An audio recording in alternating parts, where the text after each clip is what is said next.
Hello, welcome to cat blog. तर आजचा दिवस आमच्यासाठी थोडासा सॅड आहे, कारण स्नोबेलला आज बरं वाटत नाही आहे. त्याला थोडीशी थंडी पण वाजते आणि त्याचं पोट पण फुगलं आहे. आम्ही त्याला वेटकडे घेऊन गेलेलो, पण डॉक्टर बोलले की त्याला कॉन्स्टिपेशन आहे. तर त्यासाठी त्यांनी औषध पण दिलं आहे आणि आता मी थोड्या वेळाने त्याला औषध देईल. तर सध्या मी त्याला ब्लँकेटमध्ये ठेवले, त्याला खूप थंडी वाजत होती. तर तुम्ही बघू शकता त्याचा चेहरा कसा सुकल्यासारखा झाला आहे आणि त्याचे आईज पण कसे दिसत आहेत.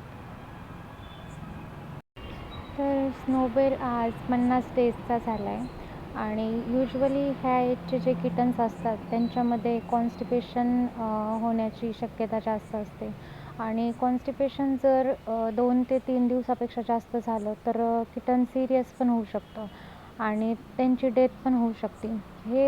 हा व्हिडिओ बनवण्याचं कारण एवढंच आहे की जर ह्या एजचे किटन्स किंवा ह्याच्यापेक्षा मोठे पण असू द्या नाही तर लहान पण असू द्या, जर त्यांचा सपोर्ट फुगलेला असला आणि चेहरा जसा आता स्नोबेलचा दिसतोय तसा दिसत असला आणि ते शांत शांत बसत असले तर कॉन्स्टिपेशन असण्याची शक्यता असते.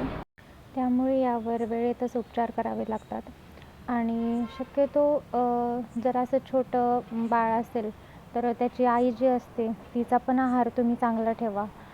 त्यांना खाण्यामध्ये तुम्ही अंडी देऊ शकता. कॅट फूड पण जे मदरसाठी भेटतं ते घेऊ शकता. खरं सांगायचं तर स्नोबेलची मला थोडी काळजी पण वाटते, कारण खूप छोटंसं बाळ आहे.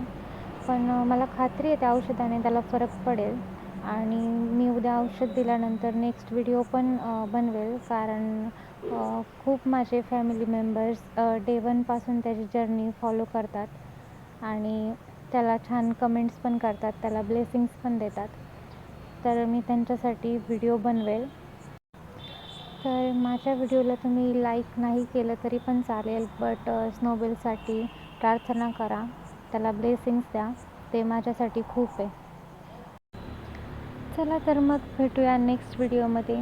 आता स्नोबेलच्या मम्मीचा जेवणाचा पण टाईम झाला आहे तर तिला पण जेवण देते. So bye bye.